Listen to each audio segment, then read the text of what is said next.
السلام علیکم ورحمۃ اللہ وبرکاتہ۔ آج میں آپ کو حضرت ابراہیم علیہ السلام کے کچھ قصے سناؤں گی۔ بسم اللہ الرحمن الرحیم۔ حضرت ابراہیم علیہ السلام بھی عظیم المرتبات پیغمبر تھے۔ ہمارے پیارے نبی سے پہلے جتنے بھی پیغمبر آئے ان سب میں حضرت ابراہیم علیہ السلام کا رتبہ سب سے بڑا تھا۔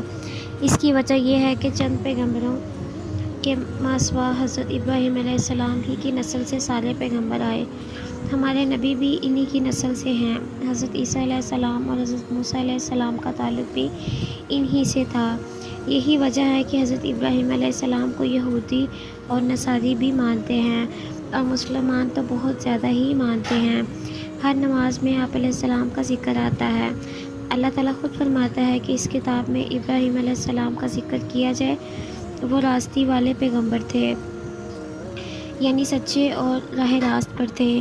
ایک اور جگہ اللہ تعالیٰ فرماتا ہے کہ وہ بے شک اللہ کے فرما بردار تھے اور بالکل ایک ہی طرف کے ہو رہے ہیں اور وہ شرک کرنے والوں میں سے نہ تھے۔ اللہ کی نعمتوں کے شکر گزار تھے۔ اللہ نے ان کو چن لیا تھا اور سیدھے راستے پر ڈال دیا تھا۔ ہم نے ان کو دنیا میں بھی خوبیاں دی تھی اور آخرت میں بھی۔ یہودی اور نصاری تو ان سے بہت زیادہ قربت کا دعویٰ کرتے ہیں۔ اللہ تعالیٰ فرماتا ہے کہ نہ وہ یہودی تھے نہ نصرانی تھے، بلکہ وہ سیدھے راستے پہ تھے اور تقویٰ والے تھے۔ حضرت ابراہیم علیہ السلام کی پوری زندگی سفر کرتے گزری۔ آج شام میں ہے تو کل مصر میں، پھر کچھ عرصہ بعد اردن یا فلسطین میں، کبھی حجاز کا دورہ کر رہے ہیں۔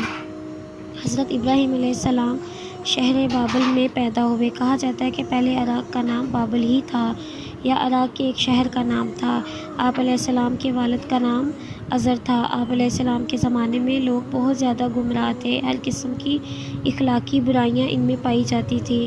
آپس میں ان کا برتاؤ بھی اچھا نہیں تھا۔ نہایت سنگ دل تھے۔ بھوکوں کو کھانا نہیں کھلاتے، زندہ انسان کو آگ میں پھینک دیتے، قتل و غارت گری کرتے۔ اسی لیے اللہ تعالیٰ نے اس قوم کے مقابلے میں حضرت ابراہیم علیہ السلام کے بارے میں فرمایا کہ وہ رحیم المزاج اور حلیم الطبع تھے۔ رحیم المزاج کا مطلب یہ ہے کہ آپ بہت رحم والے تھے اور رحم دل تھے، لیکن آپ علیہ السلام کی قوم رحم دل نہ تھی بلکہ سنگ دل اور ظالم تھی۔ حلیم الطبع کا مطلب یہ ہے کہ آپ علیہ السلام بردبار اور صبر کرنے والے، برداشت کرنے والے اور حوصلہ رکھنے والے تھے، لیکن آپ علیہ السلام کی قوم ان صفات سے بالکل محروم تھی۔ اللہ تعالیٰ فرماتا ہے تمہارے لیے ابراہیم علیہ السلام عمدہ نمونہ ہیں، اس لیے تمہارے اندر بھی یہی صفات ہونی چاہیے: برداشت کرنے والے، صبر کرنے والے اور حوصلہ رکھنے والے۔ اور ایک جگہ فرماتا ہے کہ سب سے بہتر دین ابراہیم ہے۔ دین ابراہیم میں تقویٰ اور سچائی کی دعا کی گئی ہے۔ کہتے ہیں کہ حضرت ابراہیم علیہ السلام اور حضرت لوط علیہ السلام کا زمانہ ایک ہی تھا، بلکہ حضرت لوط اور حضرت ابراہیم علیہ السلام دول کے رشتے کے بھائی تھے۔ حضرت ابراہیم علیہ السلام کو بت پرستی سے بھی بہت زیادہ نفرت تھی۔ حضرت ابراہیم علیہ السلام کے باپ خود بت پرست تھے اور بت بنا کر بازار میں بیچتے تھے۔ حضرت ابراہیم علیہ السلام نے اپنے باپ سے فرمایا: اے میرے ابا جان، تم بتوں کو پوجتے ہو، تم گمراہی میں پڑ چکے ہو۔ باپ نے بیٹے کی بات سن کر کہا: اے ابراہیم علیہ السلام، کیا تو ہمارے پاس کوئی سچی بات لے کر آیا ہے یا ہم سے مذاق کر رہا ہے؟ حضرت ابراہیم علیہ السلام نے جواب دیا: ہم اور تمہارا رب وہی ہے جس نے زمین اور آسمان بنایا۔ پھر فرمایا: اے میرے ابا جان، تم اس چیز کی کیوں عبادت کرتے ہو جو نہ کچھ سنے اور نہ کچھ دیکھے، نہ تمہارے کچھ کام آ سکے؟ اے میرے ابا جان، میرے پاس ایسا علم پہنچا ہے جو تمہارے پاس نہیں آیا۔ تم میرے کہنے پر چلو، تم کو سیدھا راستہ بتلاؤں گا۔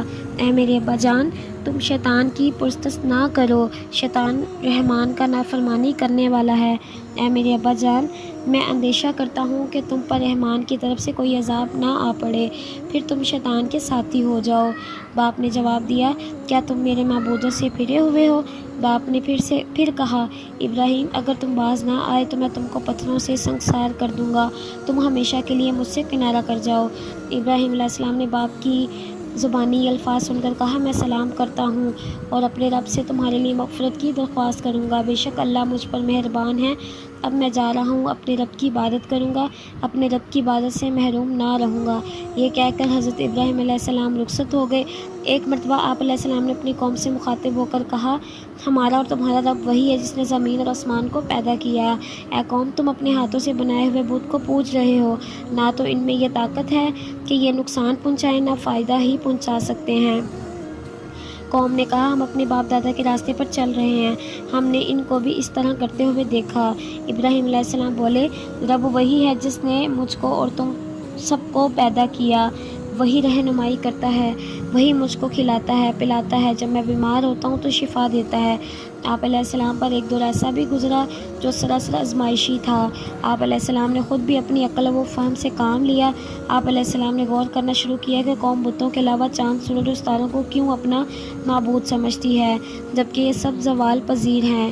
ایک مرتبہ آپ علیہ السلام نے رات کے ستارے دیکھے تو خیال کیا کہ یہ رب ہو سکتے ہیں، پھر کہا کہ یہ میرا رب ہے۔ جب غائب ہو گئے تو فرمایا کہ غروب ہو جانے والوں سے میں محبت نہیں رکھتا۔ جب چاند کو چمکتا ہوا پایا تو فرمایا کہ یہ میرا رب ہے۔ جب وہ بھی اجل ہو گیا تو فرمایا کہ اگر مجھ کو میرا رب ہدایت نہ کرتا رہے تو میں گمراہ لوگوں میں شامل ہو جاؤں۔ جب آفتاب کو دیکھا تو فرمایا کہ یہی میرا رب ہے، تو یہ تو سب سے بڑا ہے۔ جب وہ بھی غروب ہو گیا تو فرمایا، اے قوم، بے شک میں تمہارے شرک سے بیزار ہوں، میں اپنا رخ اس ذات کی طرف کرتا ہوں جس نے آسمان اور زمین کو پیدا کیا، میں سیدھے راستے پر ہوں، شرک کرنے والوں میں سے نہیں۔ اس کا مطلب یہ ہے کہ آپ علیہ السلام نے کسی کے بتائے ہوئے طریقے یا باپ دادا کے طریقے جو وہ کرتے رہے ان پر عمل نہیں کیا، بلکہ آپ علیہ السلام نے اپنی عقل سلیم سے کام لیتے ہوئے غور و فکر کرنا شروع کیا، اندھی تقلید نہیں کی۔ اللہ کی رحمت بھی شامل ہاں رہی۔ شہر بابل کی روایت کے مطابق وہاں ہر سال میلہ لگا کرتا تھا۔ میلے میں لوگ تجارتی سامان لے جا کر فروخت کرتے تھے، وہاں بت بھی فروخت ہوتے، ضرورت کی تمام چیزیں مل جاتی، اس لیے لوگ میلے میں جاتے، وہاں تفریح کا سامان بھی مہیا تھا، لوگ رنگ رلیاں مناتے، سیر و تفریح کرتے۔ ایک مرتبہ ایسا ہوا کہ ہر طرف کے لوگ میلے میں جمع ہوئے، خرید و فروخت ہو رہی تھی کہ اچانک کسی کے چولہے سے چنگاری اڑی، آگ لگی، ہر شے جل کر بھسم ہو گئی، بت بھی جل کر راکھ ہو گئے۔ حضرت ابراہیم علیہ السلام نے یہ منظر دیکھ کر کہا کہ یہ بت اپنے آپ کو آگ سے